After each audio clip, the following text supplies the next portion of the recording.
Qual é o melhor investimento para você? Você já parou para pensar sobre isso? Quando a gente pensa nos investimentos de uma forma mais ampla, a gente está pensando não só na parte financeira, aloquei um recurso financeiro, vou ter mais recurso financeiro de volta.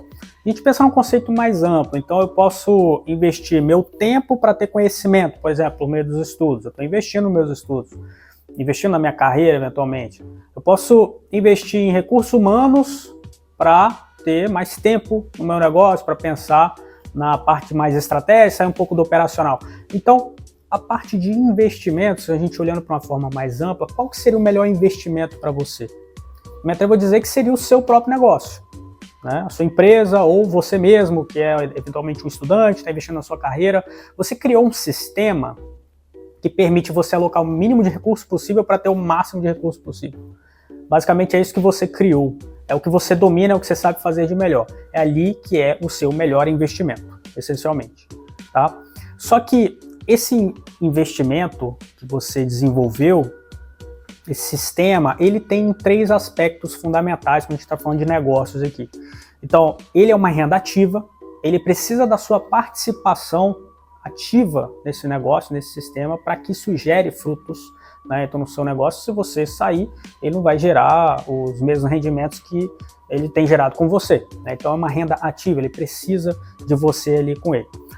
Outro aspecto importante é que o seu negócio está concentrado num único segmento. Então, por exemplo, tem uma clínica de oftalmologia. Essa clínica de oftalmologia, ela atua num único segmento. Então, você está com seus recursos concentrados num único segmento, né? Então, a gente não está diversificando ainda.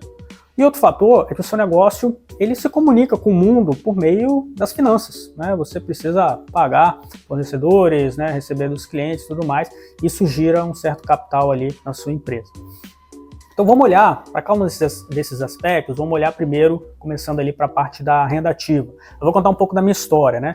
Então eu sou formado em engenharia mecânica pela UFES, Universidade Federal do Espírito Santo, fiz meu mestrado, né? Meus pais são acadêmicos, né? Então assim, já aposentaram, né? Mas eram professores doutores do Instituto Federal. Eu vou contar essa história porque isso tem muito a ver com a parte de renda ativa.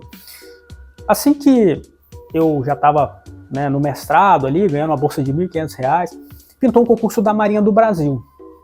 Foi um concurso muito interessante, porque eu ganharia muito mais e começaria a minha carreira de engenheiro, né? Que eu entraria no corpo de engenheiros da Marinha.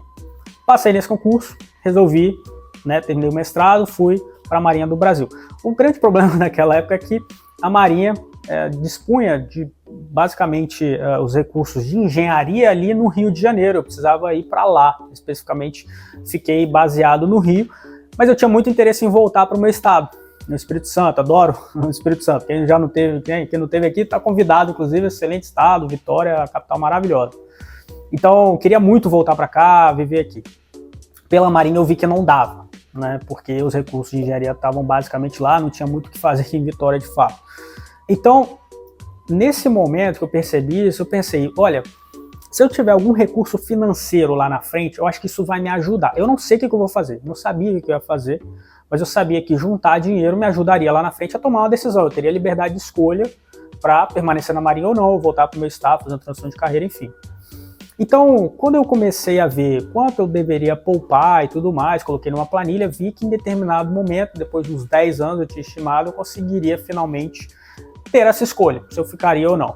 Então, essa construção financeira é muito interessante porque te dá uma possibilidade de escolha lá na frente. Então você sai do campo da renda ativa e vai para o campo de uma renda passiva. Aquela renda que vai pagar suas contas, né, durante essa transição de carreira, enfim, qualquer coisa do tipo, e que te permite tomar escolhas. Então a renda passiva, ela te permite tomar escolhas. É aquela renda que é gerada sem a sua necessidade de empregar esforço ali a cada momento, né, como é no seu negócio hoje.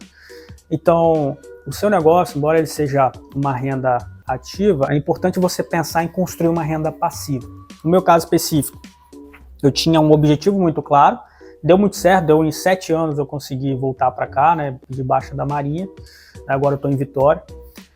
E você pode alcançar seus objetivos, seus sonhos, que você almeja hoje, se você fizer um planejamento para isso. Eventualmente os seus sonhos mudam com o tempo, né? Os seus interesses mudam. Eu não tenho filhos ainda, não tenho netos, não sei como vai ser isso, né? Se eu, né, hoje eu pensava, vou continuar trabalhando o resto da minha vida, né? Adoro o que eu faço. Mas eu não sei se quando eu tiver netos e filhos eu vou querer focar mais em netos e filhos, né? Como eu vejo meus pais hoje com os meus sobrinhos e tal, que assim, é uma paixão incrível e o interesse mudou completamente, ele imagina, na cabeça deles, né?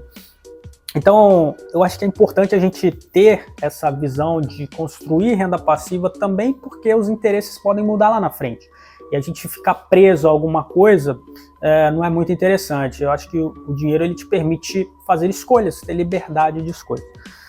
E outro ponto importante também, embora eu queira continuar trabalhando o resto da minha vida, que eu adoro o que eu faço, também não sei se minha saúde vai permitir que eu faça isso da forma como eu gostaria de fazer ou da forma como eu acho que seria ideal para mim. Então, a construção da renda passiva ela é essencial. Então, o seu negócio hoje ele é muito focado em renda ativa. Então, pense um pouco sobre isso. Segundo ponto, o seu negócio ele é concentrado num único segmento. Tem uma clínica de oftalmologia, por exemplo. Ela é uma clínica específica do segmento de oftalmologia, inclusive dentro da área da saúde. Então, é sempre prudente pensar em diversificação, principalmente quando a gente pensa no mercado financeiro. É muito comum a gente pensar isso. Imagina a pessoa que abriu uma lojinha, investiu todos os recursos da vida dela no centro da cidade, uma loja maravilhosa, mas que não é de serviço essencial e veio a pandemia. Essa pessoa teve que fechar a loja e provavelmente quebrou, né? Se ela não tivesse enfim, pode ter sido o caso de muitas pessoas, não tivesse ali uma reserva financeira, infelizmente, ela estaria em situação financeira muito ruim, né? Imagino que isso aconteceu com muitas pessoas, infelizmente. Foi um período realmente conturbado. Então, a construção de uma renda passiva, uma reserva, é extremamente importante, e principalmente a diversificação para outros segmentos também. No mercado financeiro, nada mais é do que conectar quem tem dinheiro com quem precisa do dinheiro. Você acessa o mercado financeiro para acessar outros mercados, né? O mercado financeiro ajuda muito nisso. Vou até contar uma história interessante de um camarada que era representante da Caterpillar, né, aqui no Brasil. E ele tinha os negócios Caterpillar dele e tal. Caterpillar, para quem não sabe, é a empresa que fabrica máquinas, né, equipamentos de obra, aqueles tratores e tudo mais. Ele era representante aqui. Camarada que eu digo, eu não conheço essa pessoa, né, pessoalmente, não é do meu ciclo de relacionamento, mas é uma pessoa que eu tenho um carinho pela história dela. E aí essa pessoa, né, pensou de uma forma muito sábia que precisaria diversificar, porque olhava lá para fora e via que tinha poucos representantes dessa empresa nos países, né, nos países mais desenvolvidos, nos mercados mais desenvolvidos. Então ele tinha certeza que ele teria que comprar o concorrente. Só que sempre que ele tinha dinheiro em caixa, o negócio que a Caterpillar estava indo bem para comprar o concorrente estava caro, era do mesmo segmento, estava lucrando muito, valuation alto, ele não conseguia comprar o concorrente. Sempre que o concorrente estava barato, ele teria condição de comprar o concorrente, ele não tinha dinheiro, porque ele estava no mesmo segmento, estava em apuros também, assim como o concorrente dele. Então ele pensou, preciso diversificar. E ele escolheu o quê? O mercado de ações. Por quê? Ele consegue investir em diferentes negócios, quando você compra uma ação, você está participando daquele negócio, né?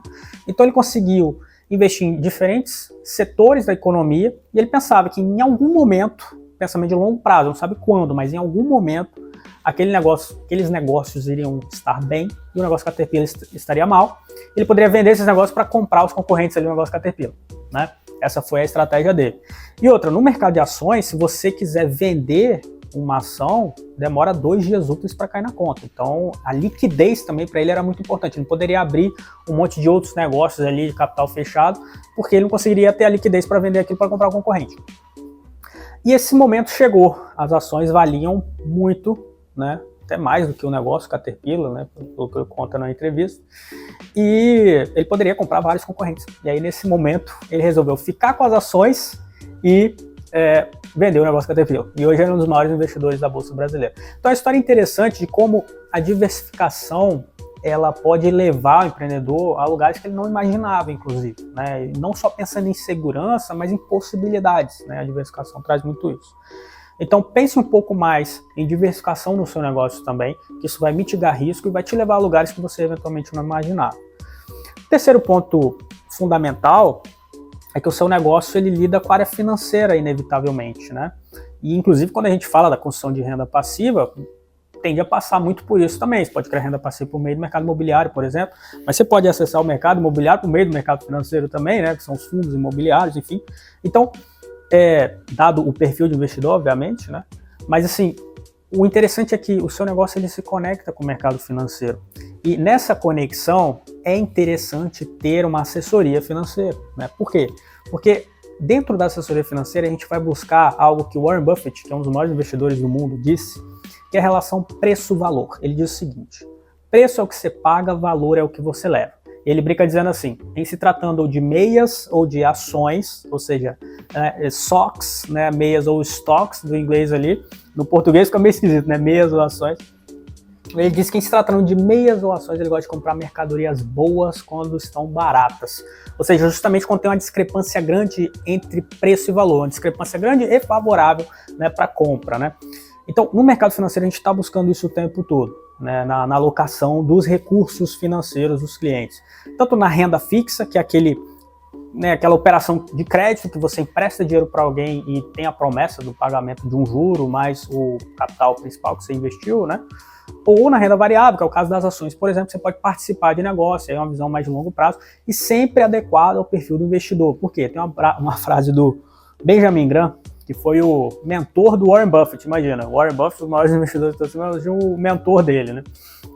O Benjamin Graham diz o seguinte, que talvez o maior inimigo do investidor seja ele mesmo. Essa frase é muito interessante, porque o papel da assessoria é exatamente esse, identificar o perfil de investidor, do cliente, para que ele não se vire contra ele mesmo em determinadas ocasiões. Então, se tem um cliente que tem um perfil mais conservador e a alocação está um pouco agressiva, ele pode ser tentado a vender os ativos dele quando a bolsa está derretendo, né? Quando os preços estão lá embaixo, porque ele fica emotivo, ele fica emocionado com isso. Que é justamente o momento em que ele talvez deveria estar comprando mais, né? Porque rolou uma discrepância mais favorável ainda de preço e valor. Então, esse é o trabalho da assessoria de investimentos, é caminhar junto com o cliente, a construção de renda passiva, atuar junto na empresa do cliente também, para a gestão do caixa. Existe o caixa de curto, médio, longo prazo. Existem operações chamadas operações compromissadas, que não tem IOF, né? Então, para caixa de curtíssimo prazo, isso é extremamente vantajoso, né? Porque o IOF incide em 30 dias. Então, são várias operações, olhando também com uma visão mais macro de planejamento patrimonial como um todo, da vida da pessoa, né? A parte de sucessão, não sei se você sabe, mas na sucessão é importante os herdeiros terem liquidez, terem dinheiro ou formas de acessar um dinheiro, porque eles vão precisar pagar os custos do inventário, senão fica preso esse inventário, né, na sucessão. Então, no mercado financeiro a gente tem várias soluções para isso. A própria previdência privada, por exemplo, não vai para inventário, né? Você consegue colocar o beneficiário ali, a pessoa falecendo, os herdeiros vão ter acesso. Ou seguro de vida também, bem dimensionado, uma excelente opção, né? Que a pessoa pode também recorrer a um seguro para dar liquidez, né? Imagina, uma família que tem muitos imóveis, muitos ativos imobilizados, não consegue investir em previdência o suficiente para dar liquidez na sucessão, né? Então tem pouco capital financeiro. Então pode contratar, por exemplo, um seguro de vida que vai justamente pagar os custos do inventário na morte da pessoa. Então são vários recursos financeiros que a gente tem à disposição para olhar cada caso é um caso, por isso a assessoria de investimentos ela é específica, né, para cada pessoa, para a gente trabalhar junto para trazer as melhores soluções. Meu contato vai estar em algum lugar dessa página aqui, né? Fica à vontade para entrar em contato comigo, vai ser um grande prazer conversar com você. Então, até a próxima oportunidade.